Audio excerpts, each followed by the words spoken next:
મુંબઈની એક હોટલ કંપનીના માલિકે પોતાના ગ્રાહકો સામે એક શરત રાખી કે મગરમચ્છોથી ભરેલા તળાવમાંથી જે માણસ મગરમચ્છોથી બચીને બહાર નીકળી જશે તેને 5 કરોડ રૂપિયા ઇનામ પેટે આપવામાં આવશે, અને જો એ માણસને મગરમચ્છ ખાઈ જાય તો તેના પરિવારને 2 કરોડ રૂપિયા આપવામાં આવશે.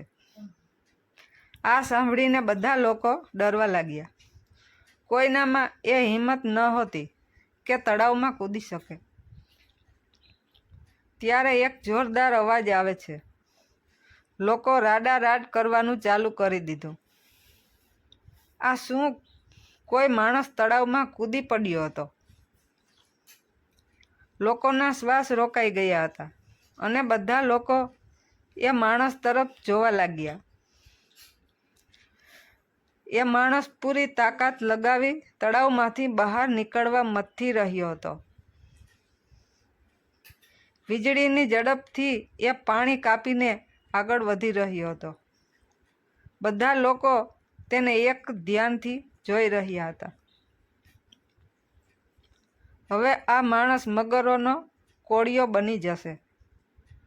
એ જુઓ, મગરમચ્છ એ માણસની પાછળ.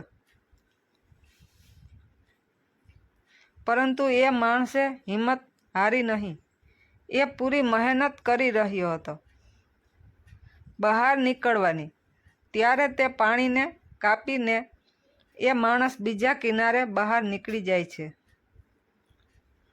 એ માણસ સારી રીતે શ્વાસ પણ લઈ શકતો નહોતો.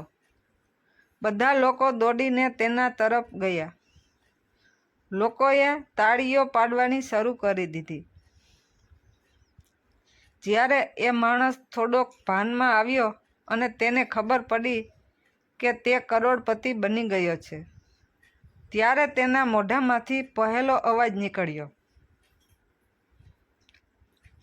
પહેલાં એ બતાવો કે મને ધક્કો કોણે માર્યો હતો. ત્યારે તળાવ પાસે ઊભેલી મેદનીમાંથી એક સ્ત્રીએ પોતાનો હાથ ઊંચો કર્યો. તે સ્ત્રી પેલા માણસની પત્ની હતી. તે બોલી, તમે કામના તો છો નહીં. જો બચી જાઓ તો 5 કરોડ, મરી જાઓ તો 2 કરોડ. બંને બાજુ ફાયદો તો મને જ થવાનો હતો.